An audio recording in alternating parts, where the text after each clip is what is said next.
OCD? Not much, I guess, but I do have an abnormal psychology project due really soon, so if you excuse me. Wait, maybe I can help. How about I can explain to you what OCD is, and then maybe you can do your project on it. Okay, sure. Great, here we go.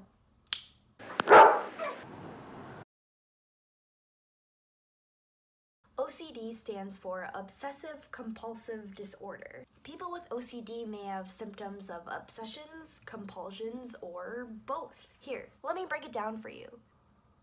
Obsessions are repeated thoughts, urges, or mental images. Oh, like me with food. I love food, so I think about food a lot. I have urges to eat food, and I just love daydreaming about mental images of food. No. Obsessions are way different. These kinds of thoughts and urges and mental images cause a lot of distress and anxiety. Because they're often intrusive, inappropriate, and unwanted, the person attempts to ignore them or suppress them, not indulge in them. Here, let me give you some examples of obsessions. Doubting thoughts, like did you lock the door? Did you turn off the stove? Fear of germs or contamination? Unwanted, forbidden, or taboo thoughts involving sex, religion, or harm? Needing to have things symmetrical or in perfect order? Or counting? Okay, I think I get it now, but what about compulsions? Compulsions are repetitive behaviors that a person with OCD feels driven to do in response to an obsession or according to rules that have to be applied rigidly. Compulsions function as a kind of neutralizer to deal with obsessions, to reduce stress or prevent some dreaded situation. If you look at the compulsions, these behaviors aren't really connected in a realistic way with what they're trying to neutralize. They might provide temporary relief, but overall, they're not making the individual any happier. Why? Because they're excessive. They're time-consuming, often taking up more than 1 hour per day, and they're super disruptive to important, everyday areas of functioning. Here, let's look at some examples. Excessive cleaning or hand washing, ordering and arranging things in a particular, precise way, repeatedly checking on things, such as checking to see if the door is locked or that the oven is off. Mental compulsions, like repeating prayer in response to sexual thoughts. These compulsions can be really impairing and distressing to people with OCD. Now, put the obsessions and the compulsions together, and what do we get? OCD, a common and chronic disorder made up of a vicious cycle of obsessions and compulsions to relieve those obsessions. We still can't really say for sure what the causes of OCD are, but here are a few things that we have some ideas about. Onset of OCD is typically in early adolescence or young adulthood.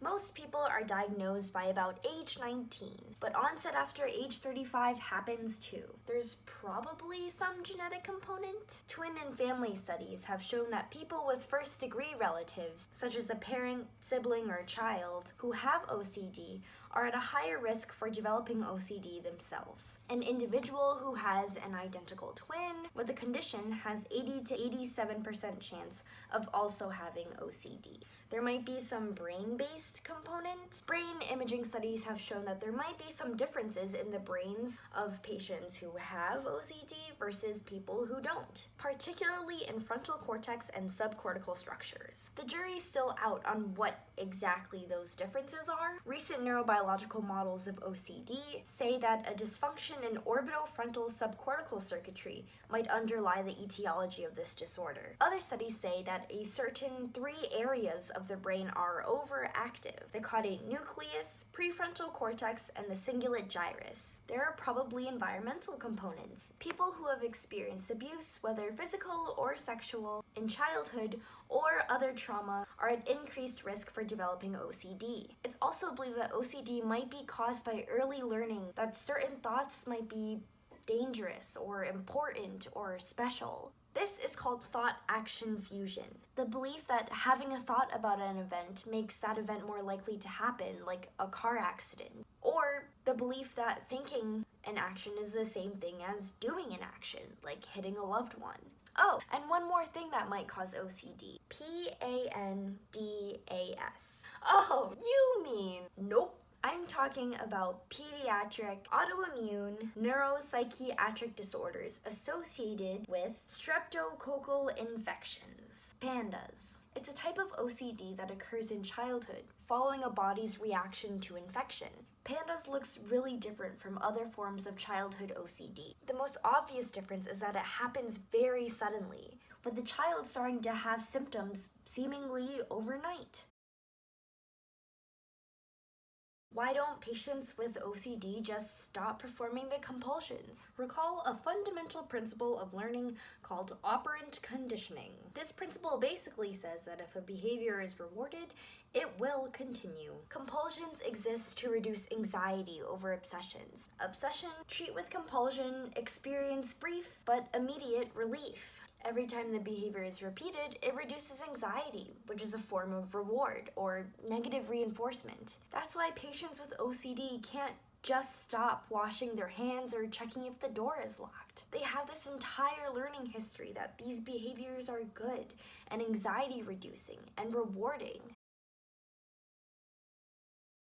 The good news is that effective help is available for OCD. Only about 10% of patients recover completely, but 50% improve with treatment. It's not the best stats, but still way better than nothing. Options include medication, psychotherapy, surgery, and deep brain stimulation.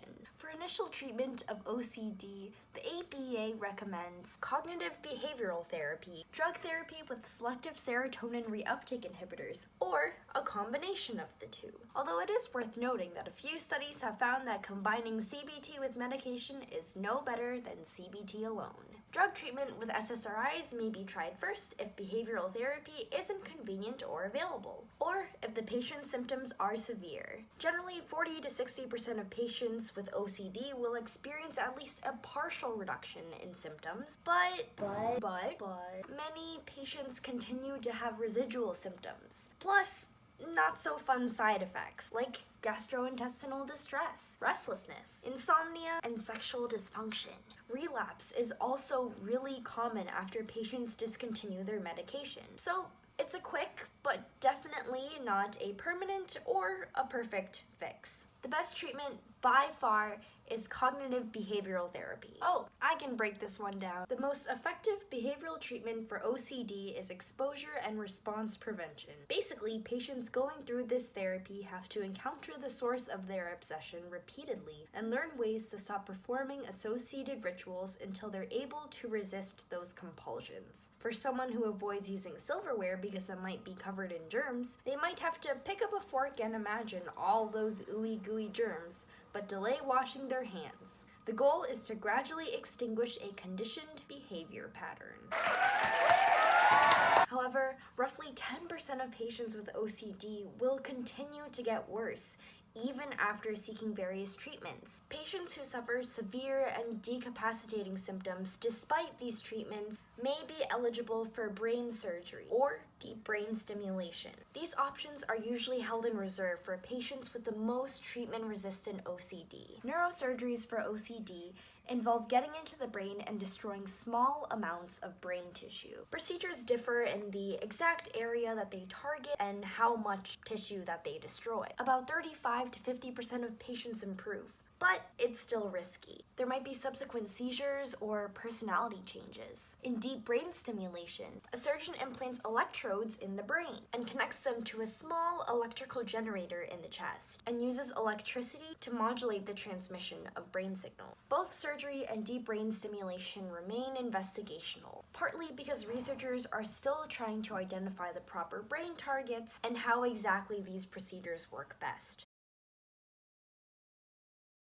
I think I get it now. OCD actually seems really interesting. You pass! You mean I passed my abnormal psychology class? Ha! No, silly, you're gonna need a lot more than that to pass this class. You're just passing my OCD is actually really interesting and worth bothering strangers about test. Oh no, not a... Whoa, I'm back. I guess OCD actually is really interesting if you think about it.